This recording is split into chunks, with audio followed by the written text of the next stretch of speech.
Hey everyone, thanks for joining me today in session 190 of the Behavioral Observations podcast. I'm going to open the show today with, a question for you.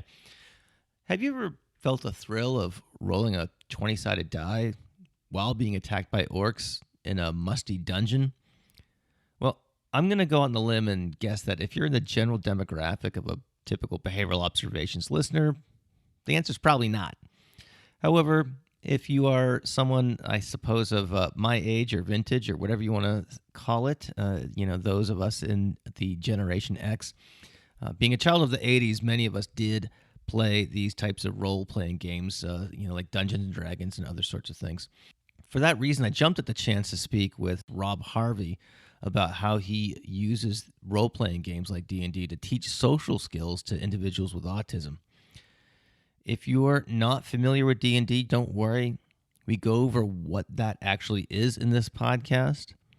Rob also goes on to explain that by playing these games, the clients he works with get to practice really crucial skills like speech prosody, turn-taking, teamwork, conflict resolution, perspective teaching, and so much more. So we spend quite a bit of time kind of walking through how he sets these games up and so on and so forth. It's a really fascinating conversation, even if you don't care anything about role-playing games. It's a great way to think about teaching social skills, I guess. So just look at it from that perspective if the general topic is something you're not interested in. It also occurred to me while we were chatting that this seems like an activity that's ripe for research. Rob shared some anecdotal outcomes that he's seen in our conversation, and it just made me think of how great it would be to see these findings scientifically explored. As far as numbers go, though, Rob has seen some data that suggests over 90% of his clients go on to play these games with peers outside of the therapeutic hour, so I really do think he's on to something. So I hope you enjoy this conversation as much as I did. Before we get to that conversation, though, I do want to let you know real quick that we are brought to you today by HRI Recruiting. So if you are in the job market, don't go it alone. Look up Barb Voss. She's been helping BCBAs to find permanent positions across the United States for over a decade, and she's been a recruiter for over 30 years. So if you're looking for your dream job, go to hricolorado.com to schedule a confidential chat right away. We're also brought to you by Behavior University, and they provide university quality professional development for the busy behavior analyst. They also offer RBT trainings and a whole host of other things. So check out what they have to offer, as well as podcast listener discounts over at behavioruniversity.com/observations. And we're also brought to you by the University of Cincinnati Online, which is where Rob got his degree in ABA, from what I understand. UC Online designed a Master's of Education in Behavior Analysis program that is 100% online and asynchronous, meaning you log on when it works for you. So if you want to learn more about this program, go to online.uc.edu and click the Request Info button.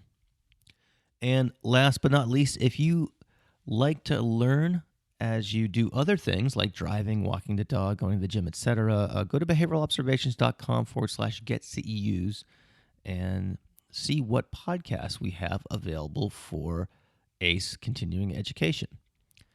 All right, that's it for opening remarks. So without any further delay, let's get to this fun conversation about role-playing games, social skills instructions, and lots more with Rob Harvey.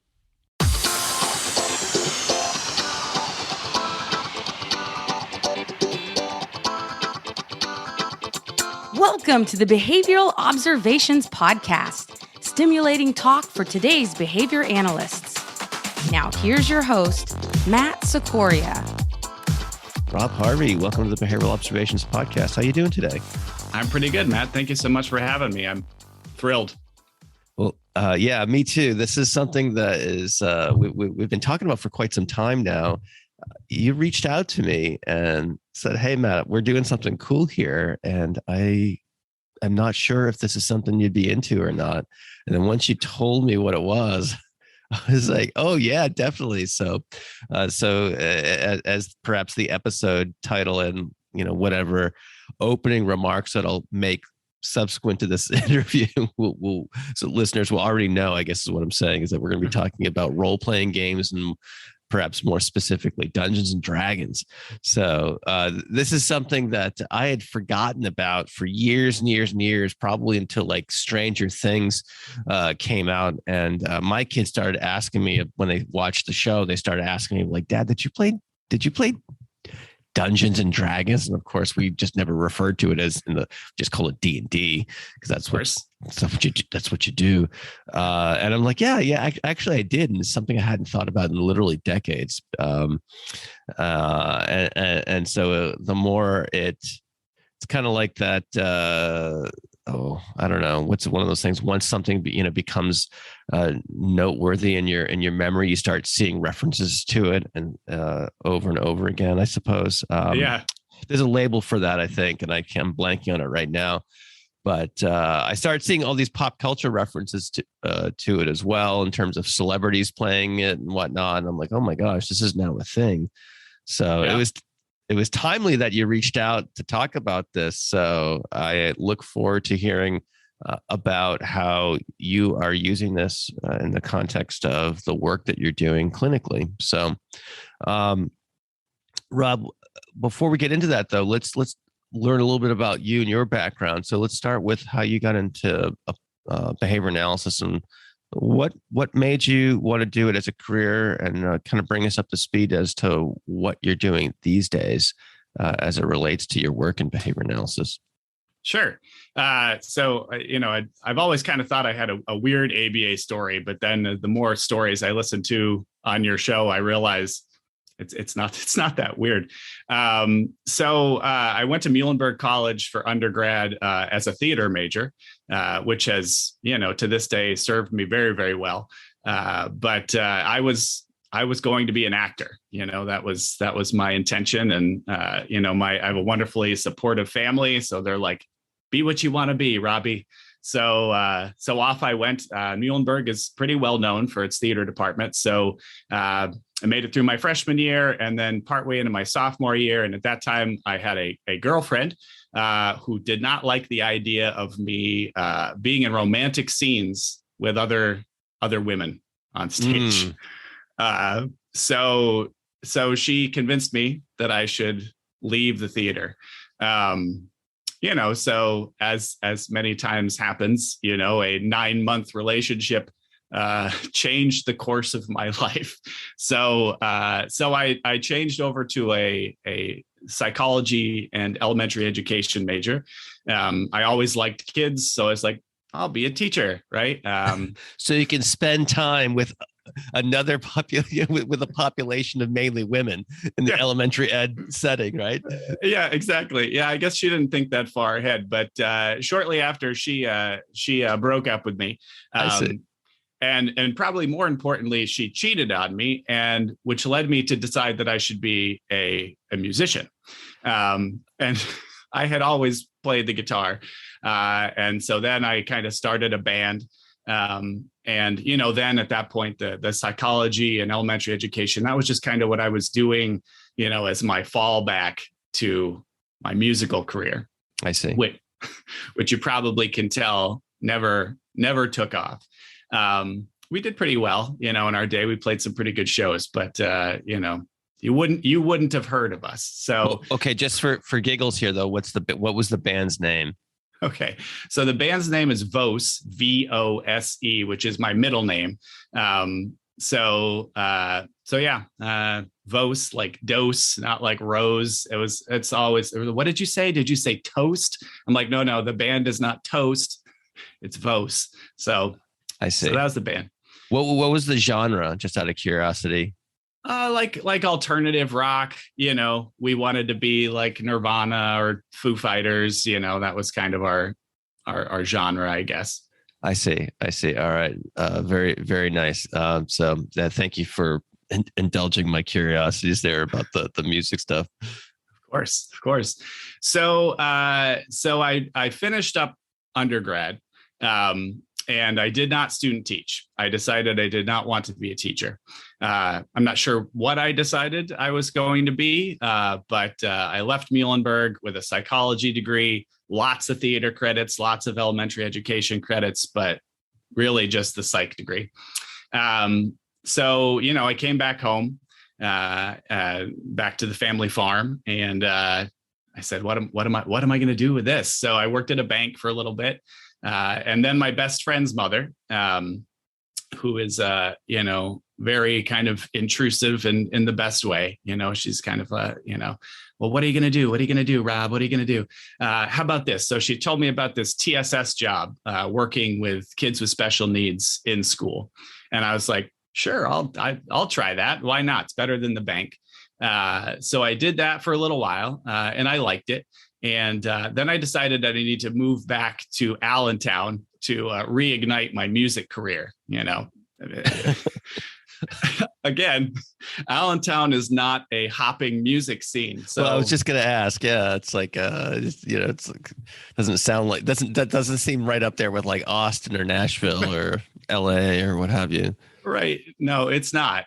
So the other factor, I suppose, is the girl I was dating at the time lived in that area. So once again, moved because of a woman. So I moved back to this area, which is, where Muhlenberg College is. And I started working for Kids Peace. So Kids Peace is a pretty big children's mental health provider.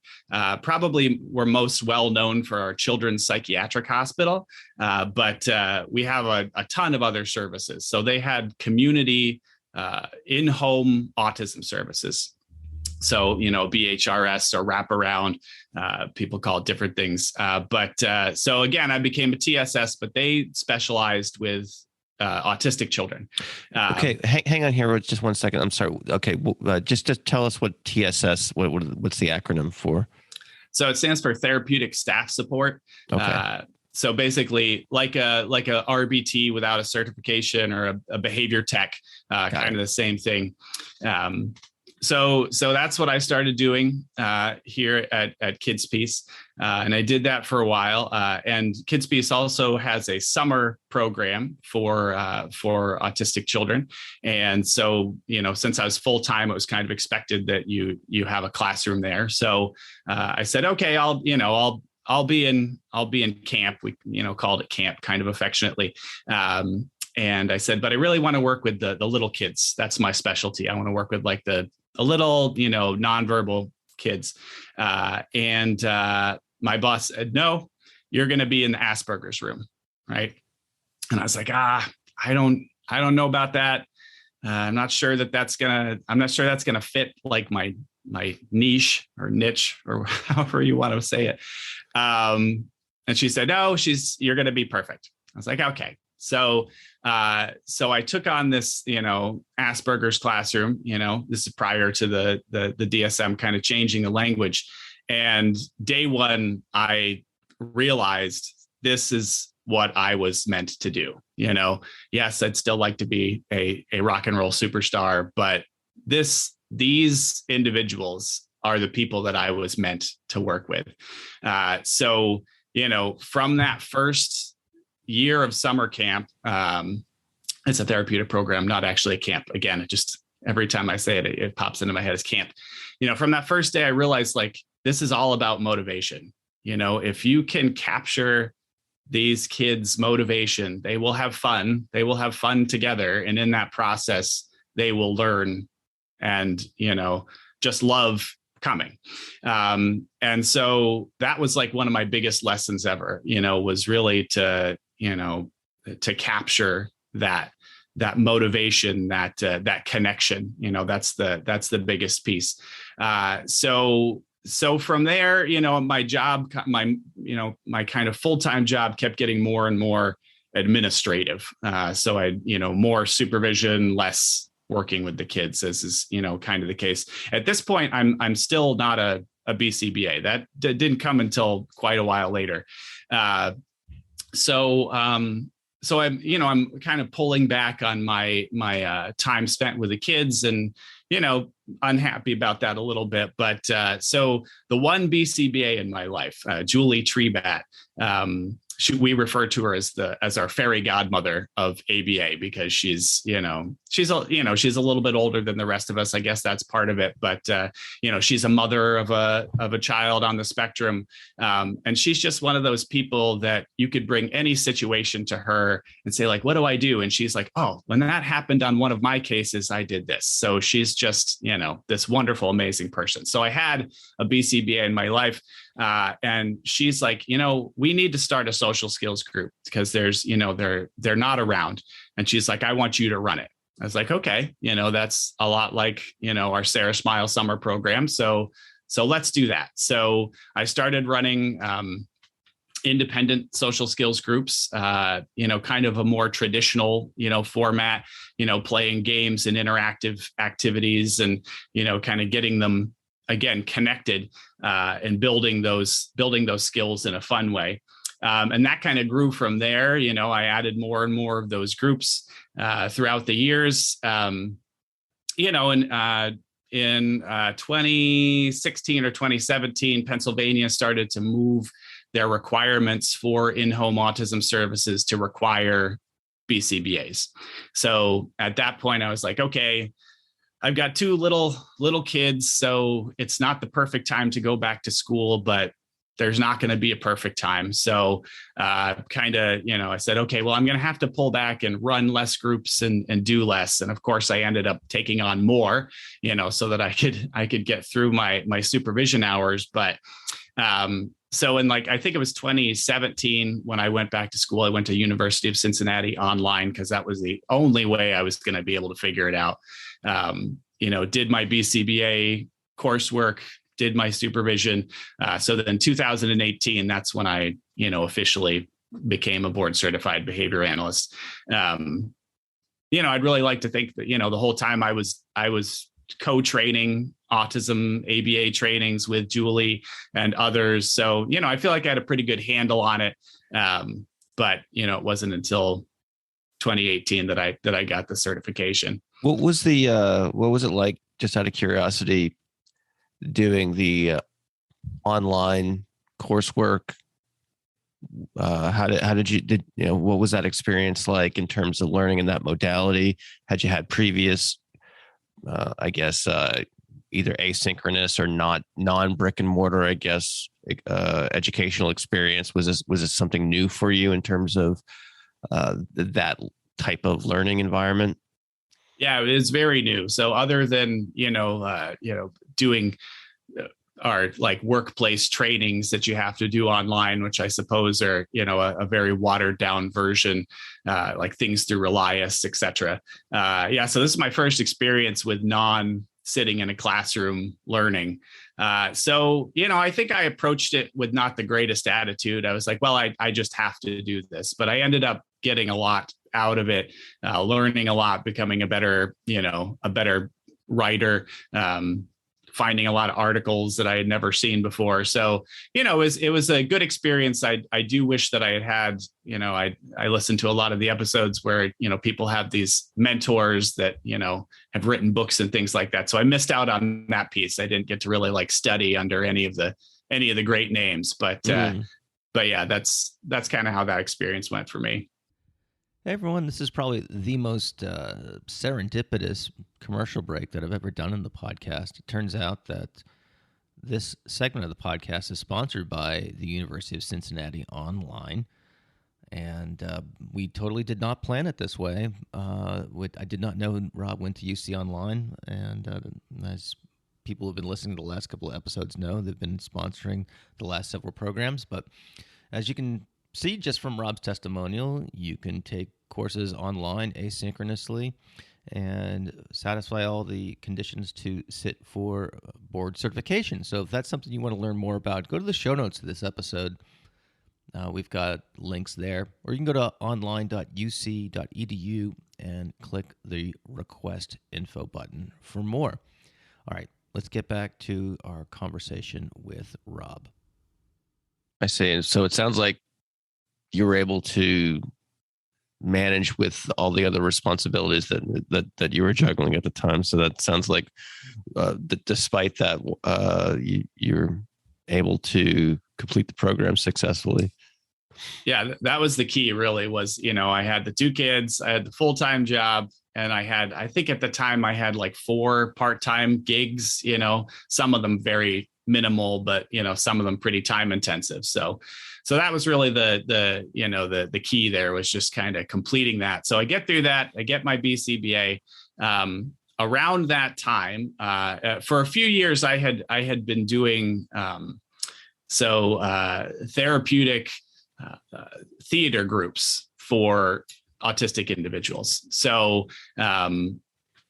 we kind of, bring in some kids, teens, adults who have an interest in the theater. They all decide what character they want to play. So, I want to play, Mickey Mouse. Okay. Well, I want to play Naruto. Okay. I want to play Donald Trump. All right. I can figure that out. So they all pick their character, right? You probably see where this is going, where my path eventually led. They all pick their character, and then I write a play that incorporates all those characters somehow. And again, that theater background, it's really come in handy.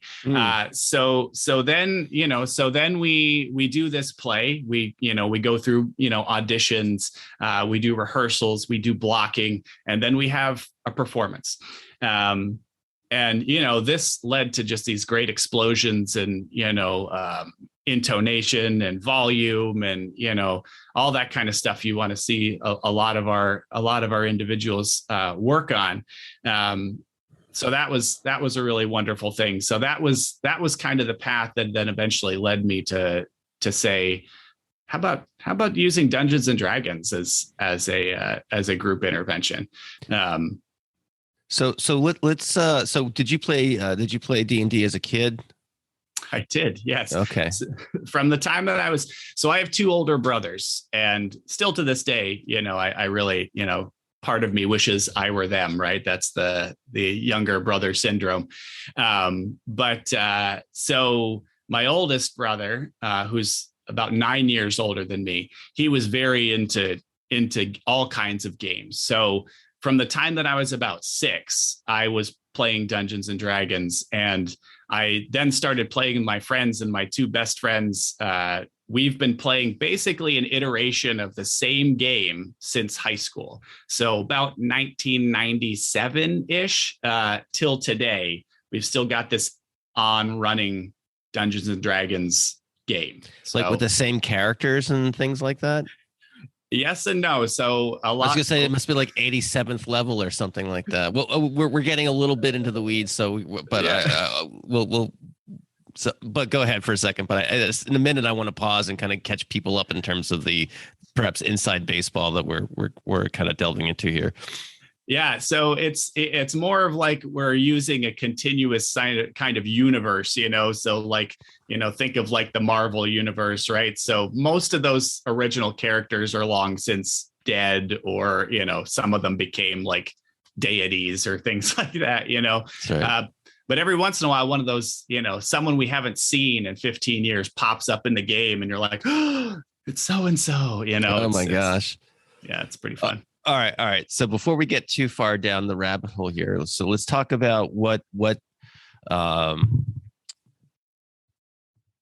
these role-playing games are more broadly. And yeah, let's just start with that. So let's pretend like you're speaking to someone who has no idea what these things are.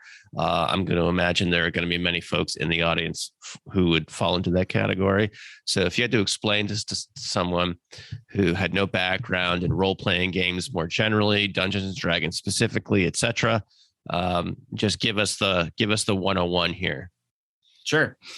So Dungeons and Dragons is considered a tabletop role-playing game, right? So the tabletop is important because it means that we're not out in the woods hitting each other with pretend swords, right? So there's live action role-playing, right? Which is also cool. I've never actually done it. But there's tabletop, right? So we're at a table, we're sitting there. There's one person plays the game master, dungeon master. And that's sort of the person that's in charge of the rules and keeping the story flowing, right? So they kind of say, this is where you are. This is the quest that you need to undertake. Some people, you can buy like pre-made adventures, and here you can make up your own. I've kind of been a fan of, kind of running my own adventures. And so that person is kind of like the director of a theatrical production, right? Yes, very much so. A little bit different, right? Though, because you want the actors in this case, or the players, to be collaboratively telling the story. Right. Okay. But yes, very, very similar to that. That's a great comparison. And then all the players, they create a character. So regardless of what, role-playing game you're playing, there's, Dungeons and Dragons is more of like a classical fantasy kind of setting. But there's, Western, like Old West games, there's futuristic games, there's, games that are really just about being a werewolf or a vampire. There's really anything you can imagine. You're like, well, I want to be in, ancient Rome. Yep. They got one for that too, so each player creates a character, right? And at the end of the day, no matter how many characters you make, each of them is a facet of yourself, right? Like you're playing the character. So, you're choosing something that you think is funny, or that you think will be, heroic or enjoyable. The beauty of that is this takes place in a fantasy world. So I don't have to be Rob, who works at Kids Piece. I can be, Carl, the mighty, orc barbarian, so the choices are really limitless. You can be, really whatever you want to be. You can have whatever kind of personality traits you want to have. You can, outfit yourself with, gear and things like that. So each person chooses their character, and then they get, you play this game, and you're put in situations, and you kind of act as your character would. There's also a lot of dice rolling involved. So if you say like, oh, I want to jump over that wagon, right? So you would kind of pick the skill that's most similar. So probably dexterity, right? So your character has a list of skills. So then you roll the dice, and depending on how good you are at that thing kind of initially, and how well you roll on the dice, that tells you if you're successful or not. So there's a lot of chance kind of built into it, which makes it kind of fun, but also kind of similar to real life, where you can't just say it and then just do it. You have to have some skill and some luck. And so you work together. That, to me, that's one of the biggest things that differentiates this from other games, right? Other games are you're trying to win, right? In this game, you win together. It's It's completely cooperative. So there's so every time you play the game, there's like a mission that the players have to embark on, or whether they accomplish it or not is perhaps ancillary, but that there's a quest of some sort, right? Yep. Yeah. So there's, sometimes it's really clear, like, oh, you need to save this princess. Sometimes it's a little more vague, like, oh, there's something bad going on in this town. Right. Go investigate. But or steal this thing. Yes. Yep. Yeah. It's not always, heroic, and, it's sometimes a little bit more nefarious, but yeah. So you've got kind of this kind of mission that you're completing together. So you're working together for the same end, which just makes it this beautiful opportunity for social skill building,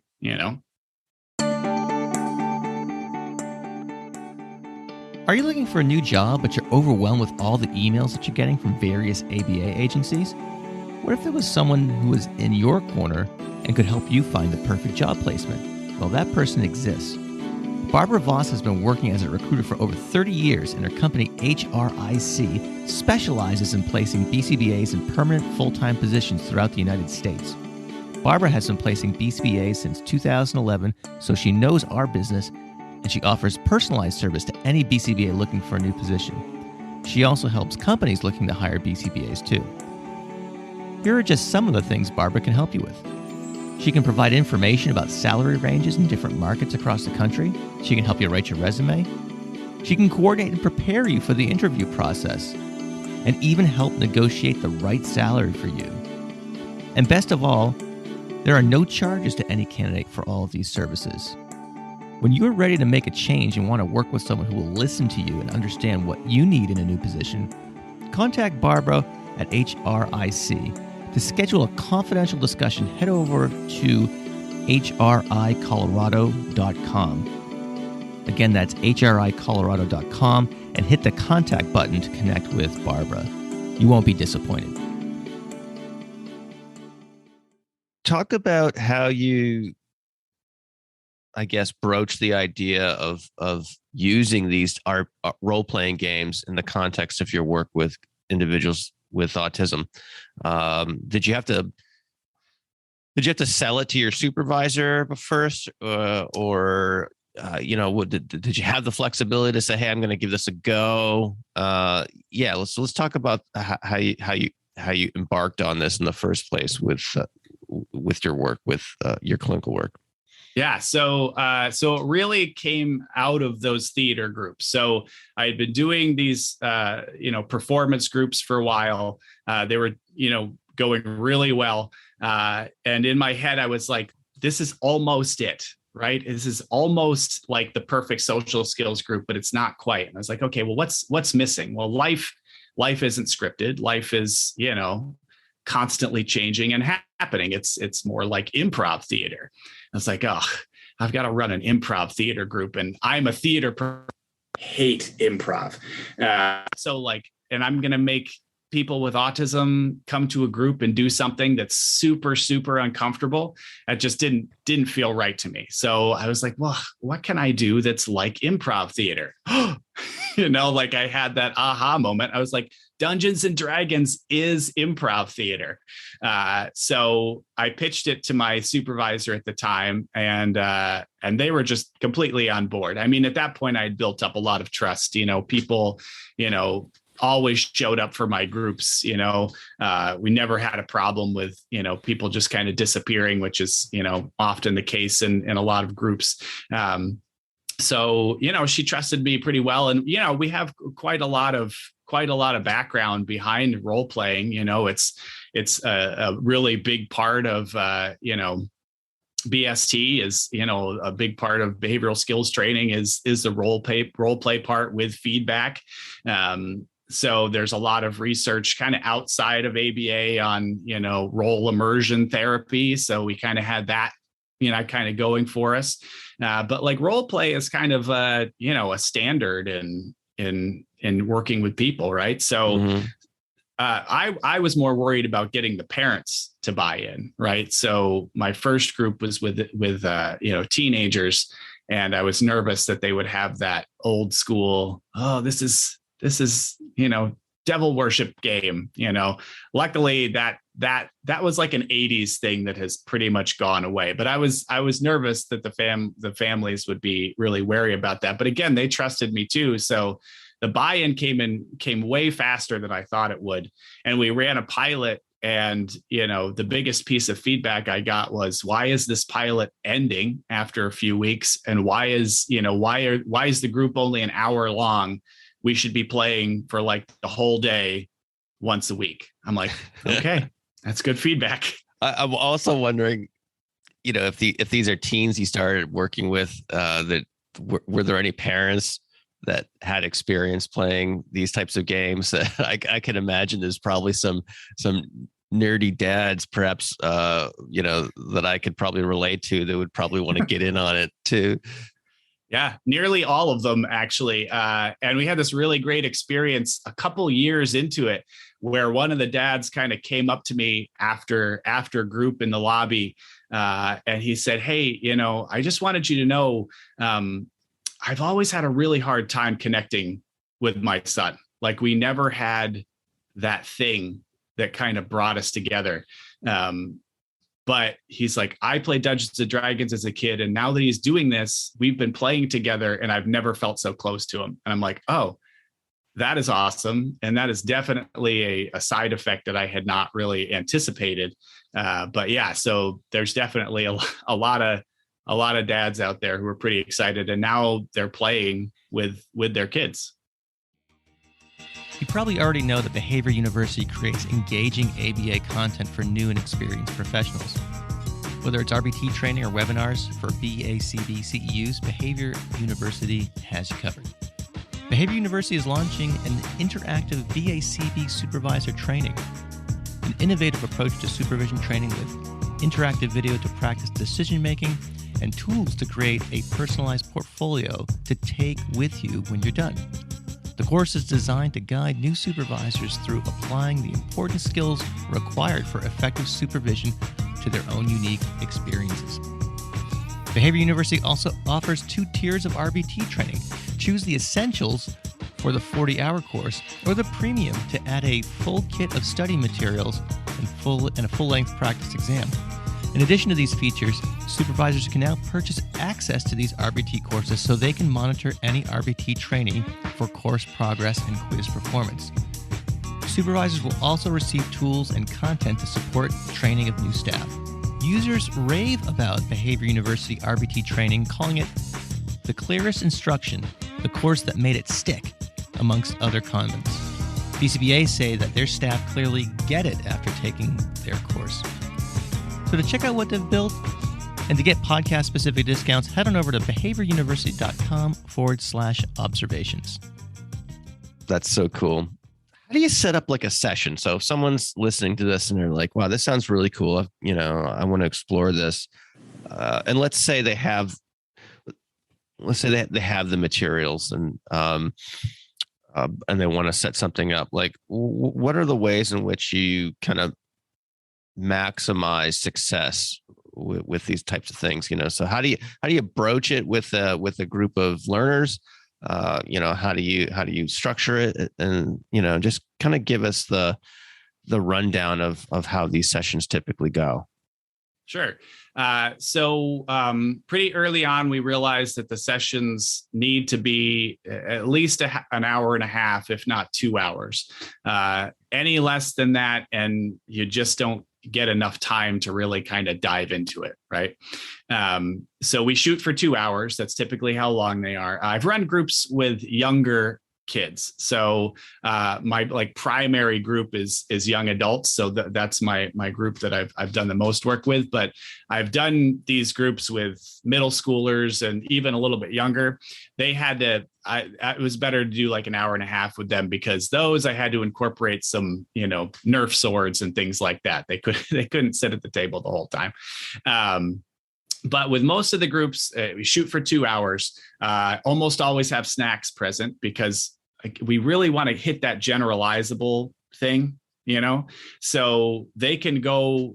And that's my biggest success out of this I think at this point, we're sitting at like 92% of all of the individuals that have been involved in these groups have gone on to play in other settings. So they're going to comic book stores and playing. There's often groups at libraries that play. They're playing at their school. They're playing with their family. They're playing on Discord, which is a huge, kind of hub of people doing all sorts of things. So we have snacks present, because snacks are kind of like baked in with D&D. When you play D&D, you have, unhealthy snacks. Absolutely. Available. So it's what you do. It's what you do. So we got the snacks there. I have a co-therapist who's actually an LPC, Ashley Huber. She's just this amazing therapist. So she's like my Confederate on the inside, right? And I highly recommend this. So she's playing a character. So she's at the table. They know she's a therapist. So it's not like a, secret shopper kind of situation. But she's playing the game as well, so that she can kind of help with some of the shaping. So I'm doing some of the shaping from the outside, making sure the quest kind of hits like, oh, I want to work on this. I want to put them in this situation. I want this to happen.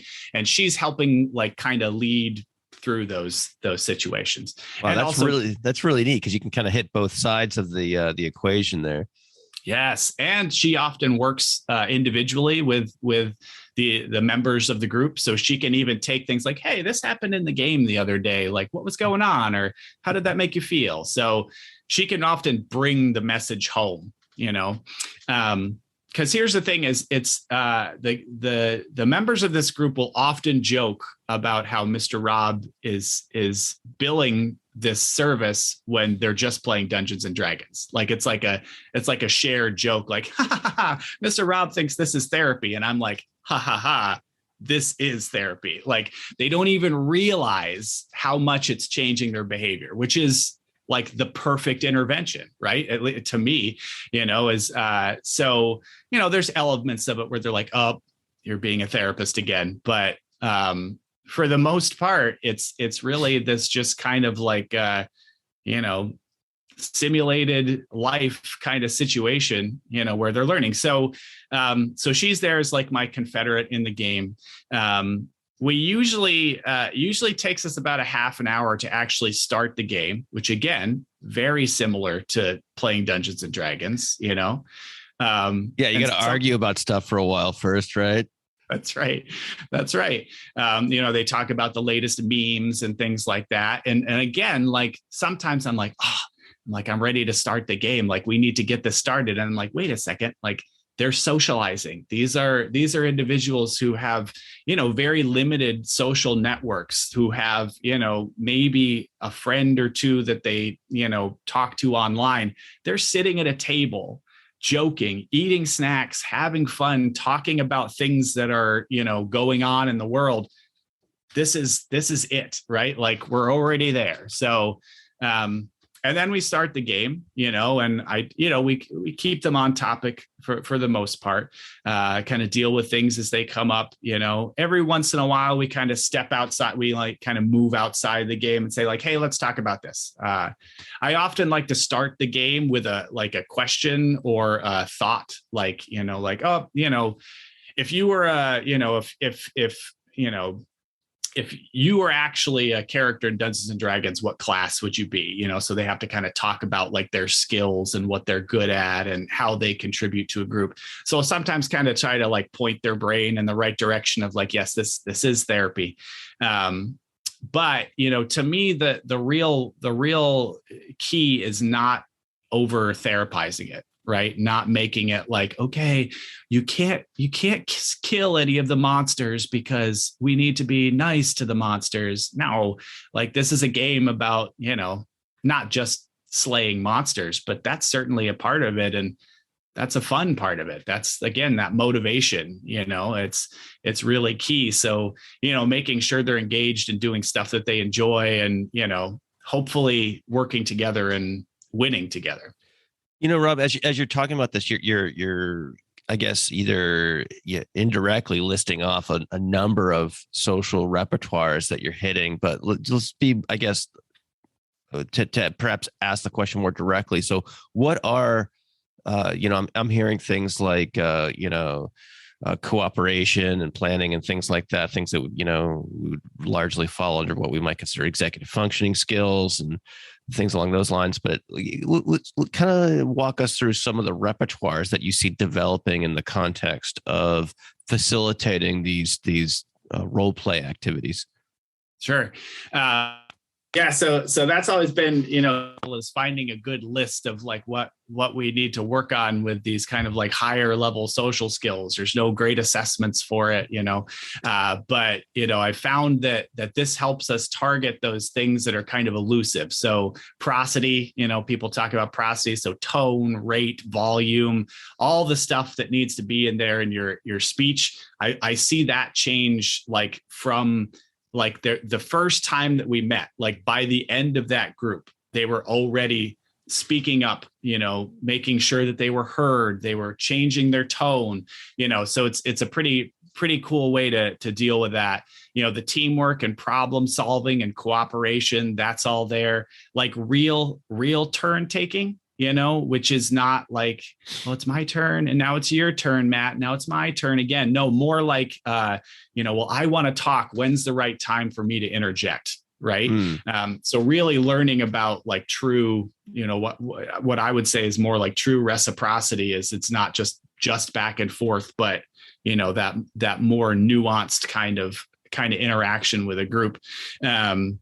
the negotiation, frustration tolerance. Your character, you rolled a 1 and you failed at something. Boy, is that frustrating, especially when you want to do something super cool and you fall instead, or you throw your sword across the room instead of hitting the troll, or whatever it might be. You get a hangnail on the chest instead of opening it. It's right. The list goes on. But you don't make your savings throw. That's right. Right. Oh, they think it's hilarious when instead of doing something effective, they burp, or they whatever it might be, no matter what age, they still love the potty-ish humor, so nice. It's always fun. But yeah, I mean, the ability to kind of build their leisure, because this is very generalizable, play it anywhere else and it would look pretty much the same.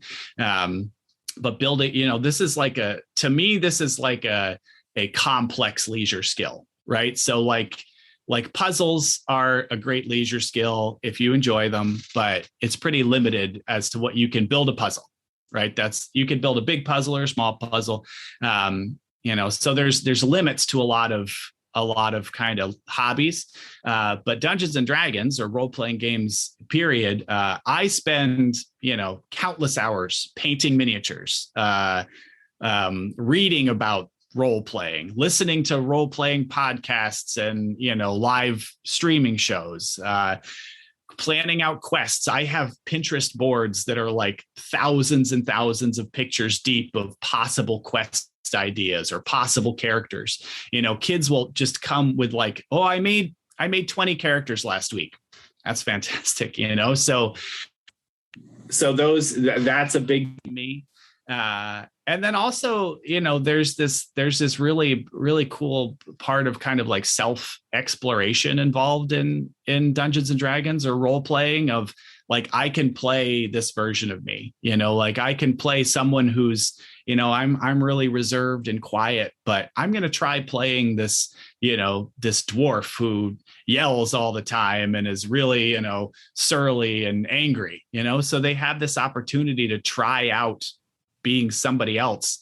And then you often see them incorporating some of those things into their own kind of being, because it worked, so again, like everything's ABA, right? But they develop this new history of, this new repertoire, and they see success with it.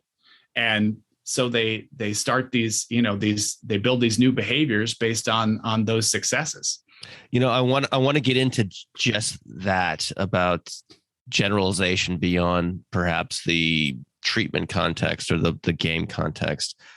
One thing I'd like to ask about, perhaps before we get to that, and maybe these two things will tie together, is the idea of choosing in character development, choosing an alignment, and so I'd like you to tell the audience, who, especially those who aren't familiar with how this stuff works, what is, and then what are alignments in characters, and to that end, I'm thinking that a lot of individuals who are, might be more, rule bound, rule adherent, or perhaps less charitably stated, less flexible, might tend to be more on the lawful side when they're choosing an alignment of some sort. And do they have opportunities to try out, as you said, like with the example of the dwarf, try out, essentially living a different life, at least as it relates to this particular game play. So walk us through alignments. Now I'm curious to hear what your experience is regarding how your clients choose their alignments and act them out, especially in situations where it might be different with how they, I guess, interact with the world under normal circumstances. Yeah, that's a big question. So I'll try to peel it apart as best as I can. So alignments, when you're creating your character, one of the things in Dungeons and Dragons is that you choose your alignment, which is, it's kind of like your moral compass, I guess, how you approach the world. So there's kind of like I think it's 9 variations, right? So there's kind of your subheading. So there's lawful, neutral, and evil. And there's very few kind of rules I have in my games, but one of those rules is you cannot play an evil character, right? I just don't really want them to explore that side, in this kind of setting. So all right, podcast is over. Oh no! I'm just kidding. I never played an evil character. I just couldn't do it myself, so I get it. But I had friends who loved it. So yes, that's talk about that in a second. But so lawful means they follow the law, right? Neutral means they kind of make their decisions more based on how they feel about it, as opposed to following the law. And then chaotic is that they're more like, I don't care about the law, right? I do whatever.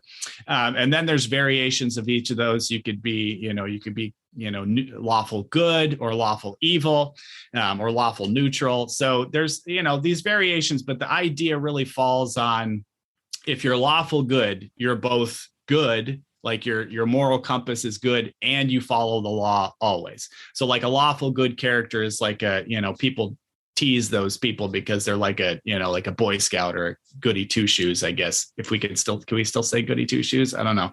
Yeah. I don't know the origin, but so lawful good, is just your pure good person. Kind of like well, I was going to say it's kind of like Captain America, but there's probably I think perhaps some of let's just not go into the Marvel, I guess.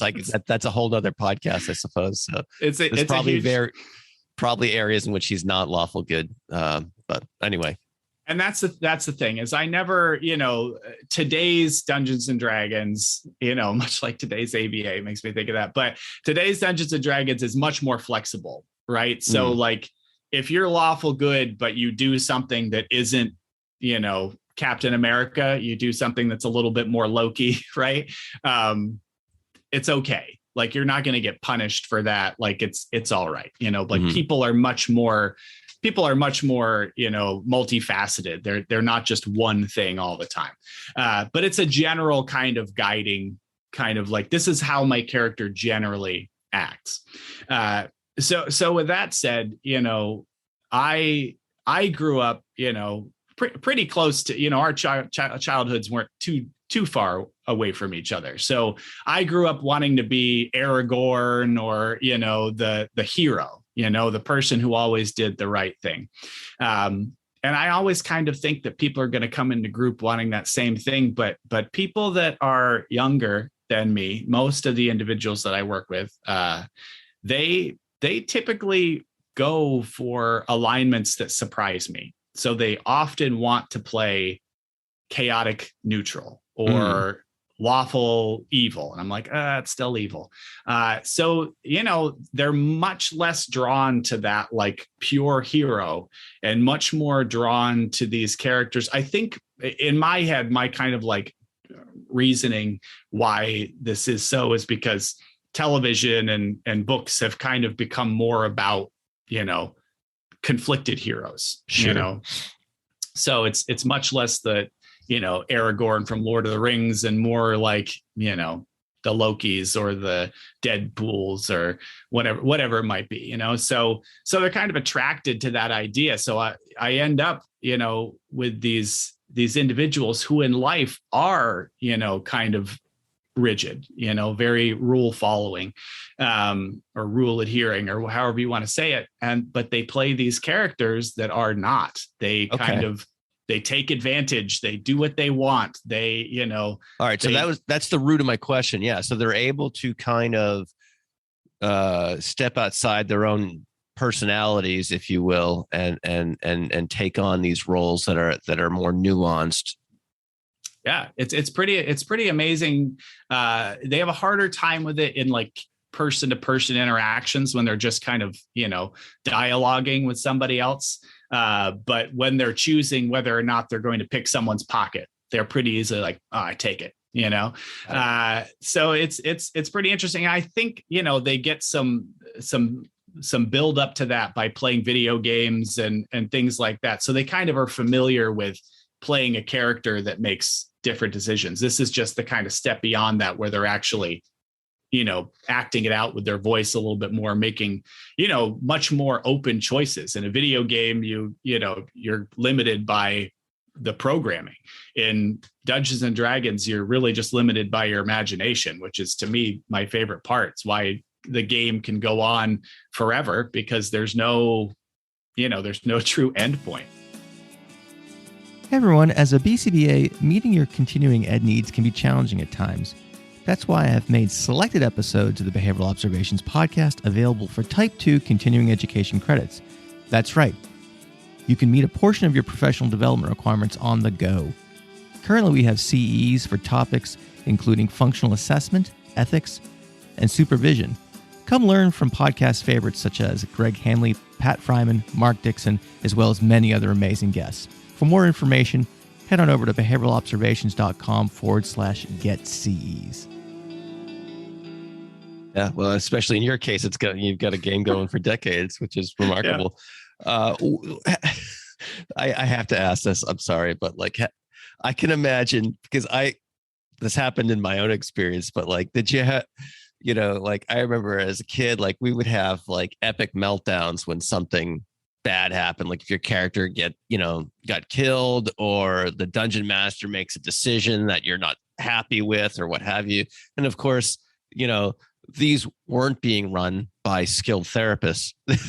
These are being run by your peers who might make decisions that that don't have therapeutic ends, if you will. So having said all that, have you had games with clients that have just gotten either out of hand or just gone south or what have you? And if so, how did you handle them? Yeah, so we're usually pretty good at catching the kind of precursor behavior of those sorts of meltdowns. And one thing to know is that the game, right as it stands right now, it is pretty hard for a character to die. So it's been pretty infrequent. So we're lucky with that. But the times that it goes south with our game is when two characters butt heads. So I told you about my rule with no evil characters. Another rule we have is no player versus player. So you cannot attack other members of the group, no matter how much they make you upset. But with that said, you still have situations where, someone who is, kind of chaotic in nature, they steal from someone and they get caught, and then the whole party gets in trouble. And it very quickly goes from I'm mad at your character to I'm mad at you. And so you get two people who are now kind of arguing back and forth, and it's like they've forgotten that it's about the game, and it's just become why would you do that? So that's something we're constantly working on, is because that's a great life skill, is just dealing with people who have differences of opinions or who do different, do things differently.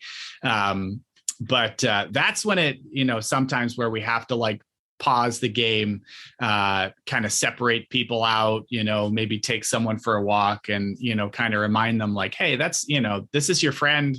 They're playing a character, this elf ranger, I get that they made you mad because they did this thing you didn't like, but that's just the character, and, let's go back and talk about that, but so that's the biggest time. We've had people disappointed with the kind of outcomes of the game, but because there's always, another try, there's always, something else to do. And we have some padding even for that. So in current Dungeons and Dragons, there's something called an inspiration point, which is super ABA, right? So in the game, if you do something that is for whatever reason, I as the dungeon master, I think that's a good thing, I can award you an inspiration point, which is basically a free reroll at any time. So yeah, it's a nice bonus. So I use that constantly for good role playing, for, kind of doing something heroic, for, kind of taking a chance. So that's a perfect shaping tool within the game that kind of, again, they talk about it outside the game too. They're like, oh, that worked really well in the game, and they will try it more. I think it's worthwhile just kind of pausing for a moment to underscore the huge reinforcing value that might have to those who are unfamiliar with the game. To be able to re-roll, if memory serves, is a massive reinforcer. So to be able to dole those out contingent upon pro-social behaviors seems like a really effective tool. Oh, it's fantastic. Yeah, it's like if in life, you did something and screwed up and you could go back in time and try it again, right? It's, certainly not that, it's not quite that meaningful, but it's pretty darn good to be able to re-roll a bad roll. And we've kind of added something that we call hero points. So that's like a supersized inspiration point. So if you do something super heroic and selfless, right, in the game, and maybe this is, I often consider the shaping that I'm doing with other people. Am I trying to make people heroic when maybe they don't need to be? Like, maybe that's my value. I don't know. But so I might reward you with a hero point, which you can use to do something without needing to roll at a later time in the game, as long as it's not game breaking. They love earning those, because every once in a while they're like, I want to do a backflip and punch the goblin off the cliff. And I'm like, okay, you got to roll for it. And they're like, but if it fails, but it's going to be so cool. I was like, well, burn a hero point. And so they'll use their hero point and they can do that super cool thing. And it's amazing. Like, the whole group is like, yeah, they clap and they get super excited. It's a really cool shaping opportunity that's built. I didn't even make that stuff up. That's in Dungeons and Dragons. But okay, all right, very nice, very nice. So I want to get back to the generalization piece. So what have you learned about the extent to which these skills that your learners are acquiring in session generalize to, I guess, non-role play game environments, or just life outside of the clinic or whatever setting that you do this in?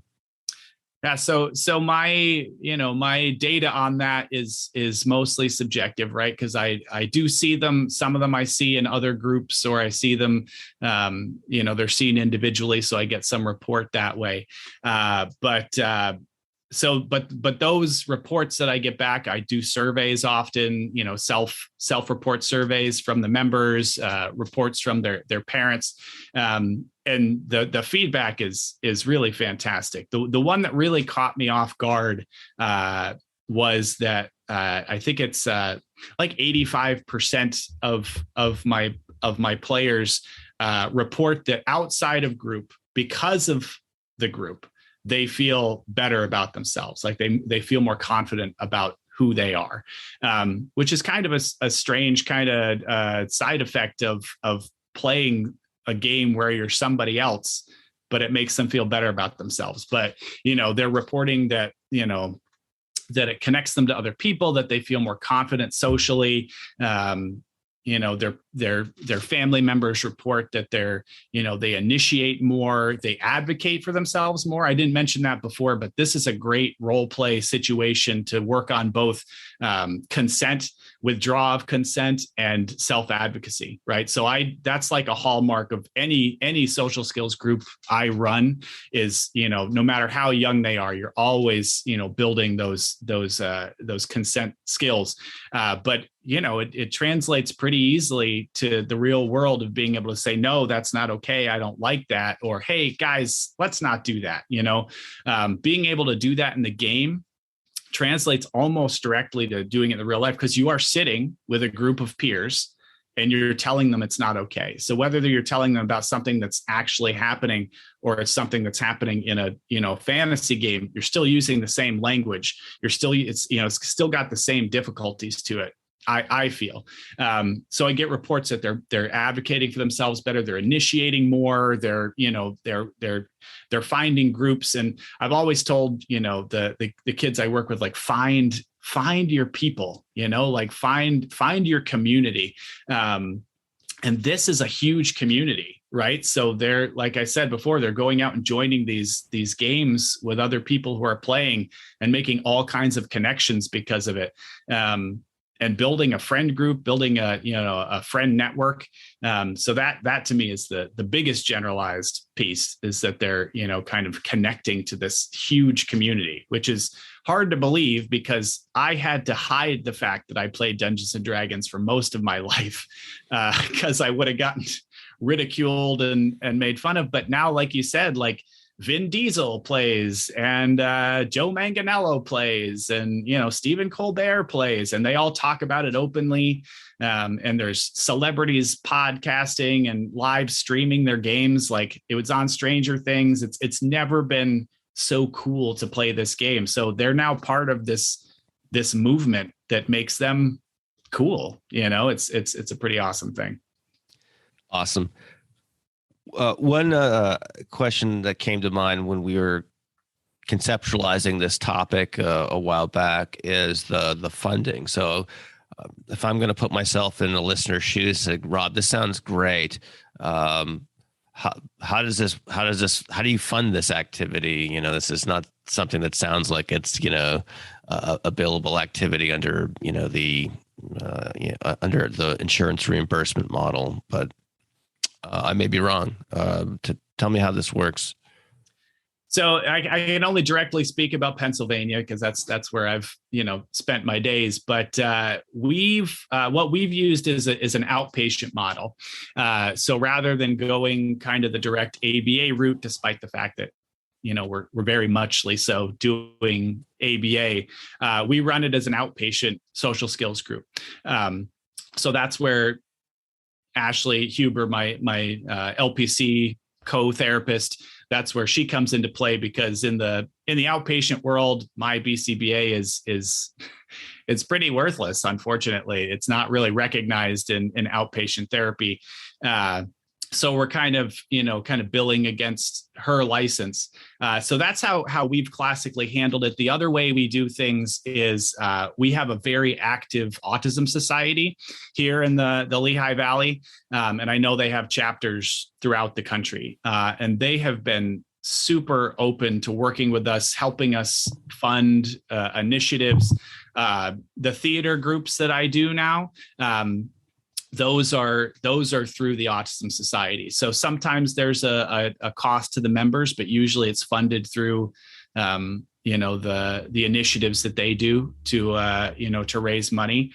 So that's been an option. I have done private groups in the past. Or like a combination. So like I'll do a private group that's kind of sponsored by the Autism Society. So if you can pay what you can, the Autism Society will pick up the rest. Hopefully the Autism Society won't be mad at me for kind of throwing this out there, but that is their purpose, right? Is to connect people to opportunities.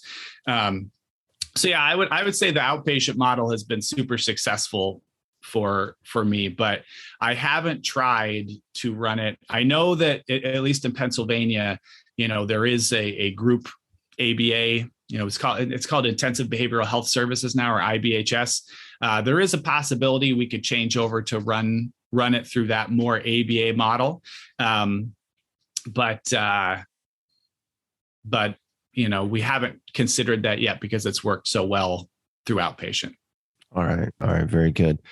So it sounds like it's a co-treat model and with some ability to supplement that through various charitable and philanthropic efforts. So very good. All right.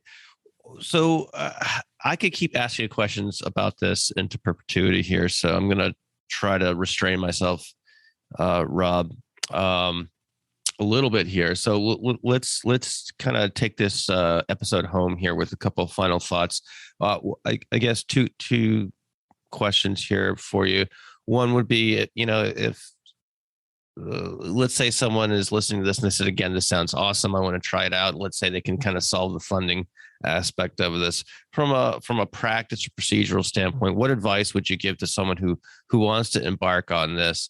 And then, of course, if you want to roll in whatever advice you might have for the newly minted, either in addition to, or however you want to tackle that as well, I want to get that in there too. So you can kind of, I guess, take us out on a providing some helpful advice to folks who are listening to this episode. Okay, great. I guess where I would say to start is if you don't already have a love and understanding of Dungeons and Dragons yourself or role-playing games yourself, and you don't have access to someone that does, it's going to be hard. So, but there are ways to pick that up pretty quickly, go out and grab the books. There are several foundations that kind of work with this. So there's Game to Grow, there's Geek Therapeutics, there's the Bodhana Foundation, there's Take This. So there's a number of organizations who are really working on this sort of. Now, none of them are ABA in nature, and the research is still pretty slim. I mean, the research on role play and ABA is unfortunately hard to come by. I really love that older article about. I wrote it down somewhere here. Oh, the social validity, the case for subjective measurement. Mm-hmm. It's a Wolf article. So I've always kind of rested on that one because because my data is not as cut and dry as I'd like it to be. So I like that article a lot. But so I would check out those organizations and just see what they're doing. I'd be more than happy to field questions or help people kind of get things started if they wanted to reach out to me. I have done that with a couple different startups over the last year or so. But yeah, I mean, if you know how to engage kids and you have a love of role playing, you've got all the pieces there. You don't worry too much about how to make it, therapeutic, because it's inherently therapeutic. It's inherently social, so incorporating it into a social skills group it almost does the work itself with some guidance. So my advice for the newly minted, I have kind of two things. Is that okay? Yeah, absolutely. I've thought about this question a lot. So the first one would be have people to argue about ABA with or to discuss ABA. But I have two friends, Gina and Ashley, a different Ashley. I know a lot of Ashleys, but we go back and forth about ABA stuff all the time. And it's a friendly argument, but I never learn so much. I never really understand things until I've, kind of pulled them apart and argued about them, So once you pass that test, I would say, start debating, what interventions really look like, what interventions you should use for certain things. So I think that's really good. I like that. Yeah. Right. The second one is I really strongly use mantras. Right. So like some self-talk things. So if I go to a training or I listen to someone talk on your podcast or any podcast, I try to condense their message into like a mantra that I can use. Right. So I can't tell you how many times a day I say to myself, the rat is always right. So that's a Skinner thing. Right. So like that idea of the rat is always right. So like the learner is always, so if, I need to change what I'm doing. I think about that all the time. Julie Treebat, who was my supervisor that I mentioned her all the way back at the beginning, the fairy godmother of ABA in my head. She said at one point, she said, always start with the fun. And I've latched onto that completely. Right. So like, if it's not fun, don't do it. An intervention that the person isn't enjoying, it's not going to work. So I've really really kind of like hitched my star to that one. But other things like happy, relaxed, and engaged, or the emotional borderlands, or everyone's the hero in their own story. Those are things that I say to myself, kind of on repeat. And the baby in the back seat. I love Pat Fryman, and I think of baby in the backseat constantly. I don't think about it enough personally, but yeah, yeah, for sure. Yeah, nobody does, right? You could also think about baby in the backseat for yourself, to be more forgiving of yourself. I've tried to do that a little bit more. Like, there's a reason why I made this mistake, and it's okay, But yeah, so those I think that's the advice I'd give. Fantastic. Those are great pieces of advice to end the podcast on. Rob, I will. I'll put. I won't have you give your contact information out over the air here, but we'll in the show notes. We'll make sure people know how to get a hold of you in case people have some questions. Because I'm hoping this show inspires more people to investigate this really novel approach to teaching social skills. So. For all those reasons and more, Rob, thanks for coming on the show and sharing this really, really fascinating work. Thank you so much. It was awesome. Thank you for listening to the Behavioral Observations Podcast with Matt Sikoria. You can find Matt's notes on this episode at www.behavioralobservations.com. We also invite you to stay connected with us on Facebook at facebook.com/behavioral observations and on Twitter at Behavior Podcast.